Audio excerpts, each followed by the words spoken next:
All right, let's talk about brains. How our brains more or less create our reality. So I listened to a conversation with an author, I believe his name is Ian McGilchrist. He wrote a book called The Master and its Emissary. This is about hemispheric brain specialization, how that evolved, what its mechanisms are, what its function is, and how it helps us make sense of reality.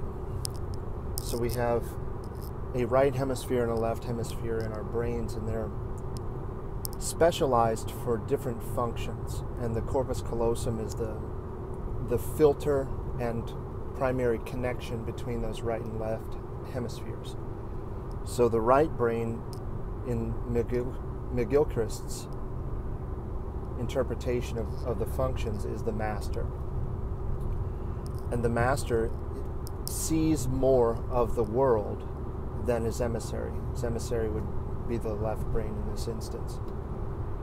So commonly we think of right brain and left brain in the following way. So the right brain, the creative, artistic, emotional side, and the left brain, the rational, logical, orderly side. So they're competing for control of our perception of reality, more or less. And the corpus callosum is the filter that's mediating that relationship as we experience what is effectively two separate worlds. We are occupying two separate worlds simultaneously through two different, you can think of it as two separate cameras. We're viewing the world through two different cameras, having two different experiences. And there's a mediator who's filtering out the noise from either version and producing the best possible version for us to act on.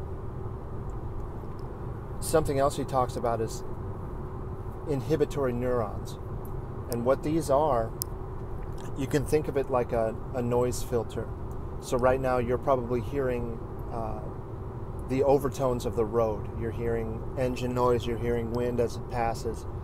And there would be a way for me to selectively filter that with audio or video editing, which I won't do, so that it cancels out some of that noise. Or I could use a noise canceling microphone or noise canceling headphones that produce a tone in response to what it's picking up through the microphone, and it cancels it. You get, if I have a wavelength laid on top of another wavelength, and the bottom corresponds with the peak of the lower wavelength, you get destructive interference and it flatlines.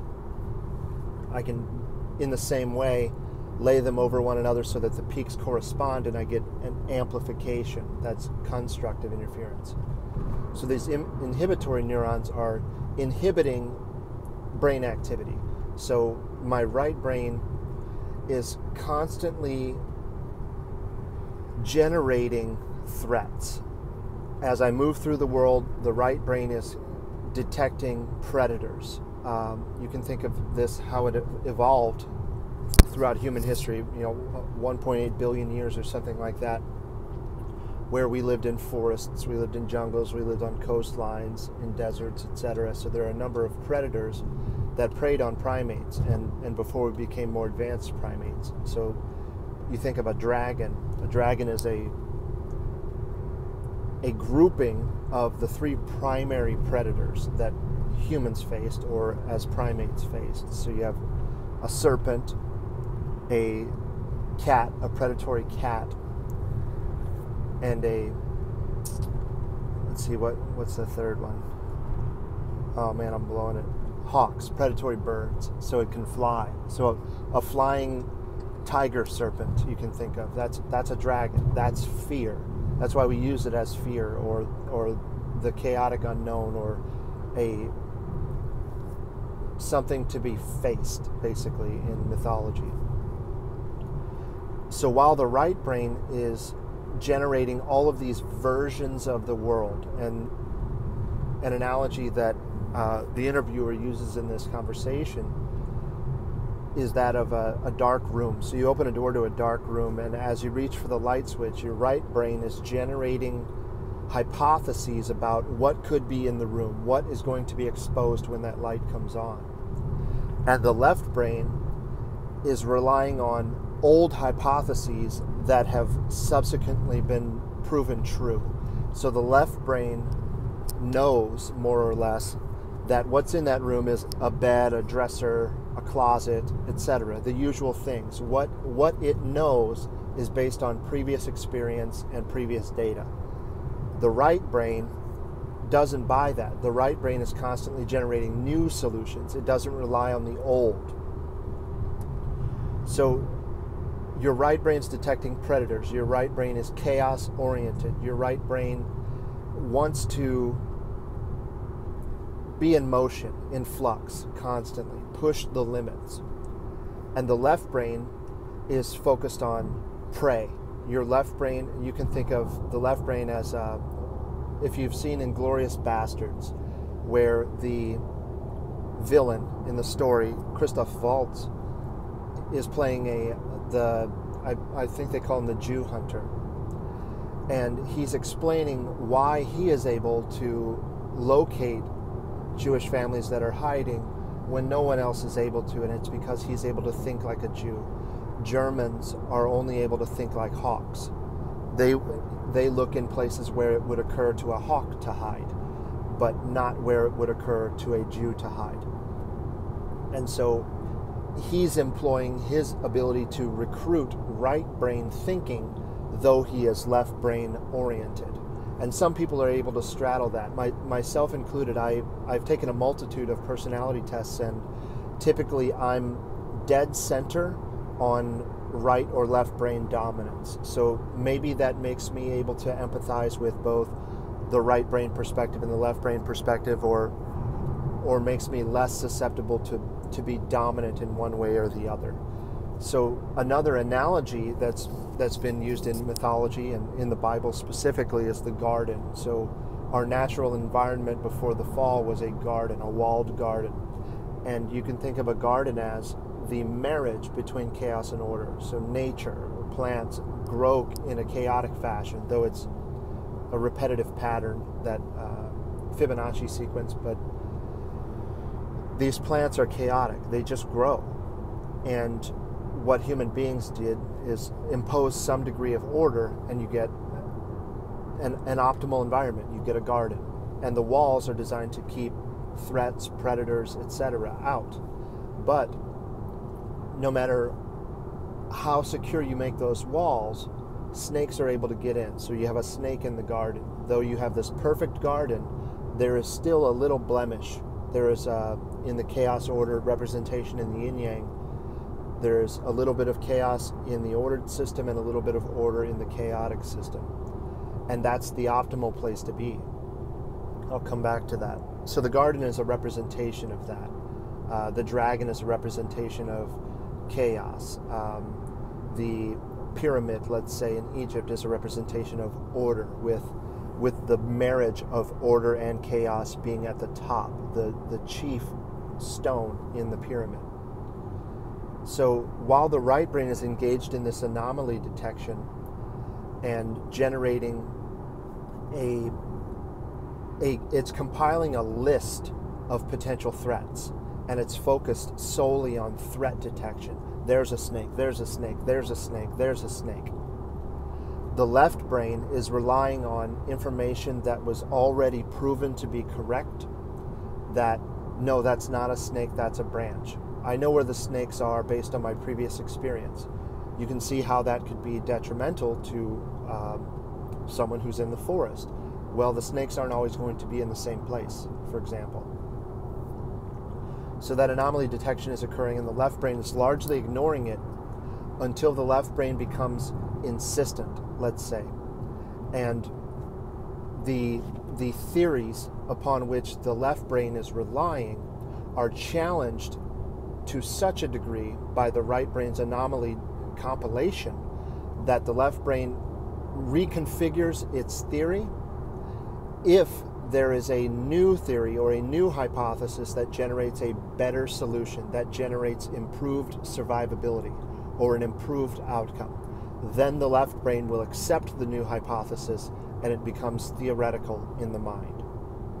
And meanwhile, that corpus callosum, again, is mediating this dispute, which is a cooperative action. We think of it like they're battling one another. And they are competing for attention, but that competition is what's driving our progress in the world. That competition is good. We think of capitalism as evil because it relies on competition to advance winners and demote losers. But that drives us forward. That's progress. We're driving toward a value. So Jung hypothesized that while the right brain was compiling threats, the left brain is waiting until it's compelled and it shifts its position. So what I just explained about that list of threats, they're being ignored by the left brain until there's insurmountable evidence to suggest that what the right brain is saying is correct. And it doesn't act until then. It won't shift its position, it won't shift its theory until there is a better position. So you can think of this like the debate over whether we should give transgender people additional rights, whether we should grant group rights to anyone, basically. So the left brain is thinking, well, transgender individuals don't even make up half of 1% of the population. Why should we make special accommodations for a group? Because the left brain, again, is relying on prior experience. And in the last 100 years, when we give special privileges to a group based on group identity or some phenotypic characteristic or some assigned characteristic of that group, it ends in massive bloodshed. 100 million people or so died in the 20th century as a result of this group polarization and recognizing groups rather than individuals. I won't go too much more into that.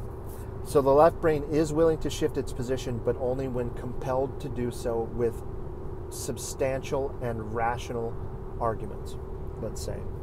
So the new theory that's generated has to be better than the old theory upon which the left brain was reliant. So this brings me to the point of what I wanted to talk about here, and that's the flow state. If you're not familiar with the term, you can imagine, look up the playoff reel for Michael Jordan. I think it's the 86 playoffs with the Chicago Bulls. So when someone's in a flow state, and if you've experienced this being in a flow state, I have personally, it feels like you're in autopilot, like you're just occupying your body while your body goes through the motions flawlessly. And typically this happens when you've rehearsed and rehearsed and rehearsed something. It becomes automatic. So when you're presented with stimulus A that you've been preparing for, you react to stimulus A in a predictable way, and you're more or less just observing, almost as if you're a third person, watching yourself move through the environment. And athletes experience this, shooters experience this. I mean, people giving speeches, for example, sometimes will report that, well, it was like I was above myself observing my body give the speech. And oftentimes, things went extraordinarily well. We'll also dissociate in that way during traumatic events, and that can be manipulated. If you look into the MK Ultra experiments, for example, these are scientists that we imported from Germany following the Second World War, Operation Paperclip. So we brought these scientists over, and they basically put us on the moon. This is where NASA came from, but they also went into intelligence. And we were using trauma and psychotic inducement to create, I guess with the intent to create a Manchurian candidate, to create someone who could be put on autopilot. So trauma-based mind control. Anyway, flow state. that trauma-based mind control, you would have a trigger that puts someone into that flow state, and they go into autopilot. This can be good, bad, indifferent. You get the point. But that flow state, why is that intriguing? Why is that such an optimal place to be? Why are we drawn to athletic performances where someone is at the very limits of human potential? Someone who is breaking a speed record for human beings. Someone who is who can't seem to miss when they're shooting. You get the point. The reason we're drawn to that is because they are in the optimal position. They are at the balance, at the razor's edge between chaos and order. You can imagine yourself standing at the edge of a cliff, and you can't seem to get your balance, but you're also not falling. You're right in the middle. And this is a frightening place to be for obvious reasons. You could descend into chaos, or you want to recoil to order, back to the left brain. The right brain wants to jump. The left brain wants to get back on solid ground and go with what it knows. So right at the edge of that cliff, that seems to be the optimal place to be. And this is what drives political discussion. And I think, this is my own opinion here, the reason that political discussion is intentionally polarized and intentionally distorted is so that we don't make the kind of progress that's going to optimize our reality. That position between the right and left brain, where the corpus callosum exists, the line between chaos and order, the garden with just enough room for snakes to get in. That's how you create the optimal reality. So people who are at the right end of the political spectrum are constantly challenging the existing order. And the people at the right end of the political spectrum are constantly defending the existing order. And that interplay that depends upon free and open dialogue, free speech. That interplay is what advances us as a civilization toward an optimal goal. So we can't get rid of the right any more than we can get rid of the left, because if we get rid of one or the other, you get rid of the left end of the political spectrum, the right brain, you get tyranny. You get rid of the right end of the political spectrum, the left brain, the orderly aspect, and you get chaos. So we don't want either one of those. We want to be right in between. And the more I discuss these political issues with people, and it seems like a knack. I've been told I have good bedside manner when I interview patients. I seem to have a knack for getting people to open up. And when you question things, that Socratic method, and you let people know that you actually have an interest in hearing the answers to the questions you're asking, you're not just bloviating. The more I engage in these discussions, the more I realize that politics is the act of learning to empathize with the opposition and accepting that they are not opposition, in fact, that you guys are on the same team. You're just watching two different movies. You're viewing reality through two different cameras. And the way to go is to take those two lenses and overlap them and focus on where the overlap is. You've seen those, I think it's not a Venn diagram, that's genetics, I think, but you have two circles. So I have this circle of orientation that's the right brain, I have this circle of orientation that's the left brain. If I converge them, I have an ellipse, or you can think of it like an eye if I turn it sideways. That is where I want to be. That's where we should focus our energy, where we agree. This is an acceptable version of reality. And the more we can overlap those, the more we can empathize with the other's perspective, the better off we're going to be. But we have these mechanisms in place, this divisive news media, this entertainment industry, this military-industrial complex that all benefit from keeping those circles as far apart as possible so that we don't ever see that we're viewing the same reality. We're just seeing it from two different perspectives. We align those perspectives, that's the way forward. That's all I got, guys. Have a good day. Enjoy.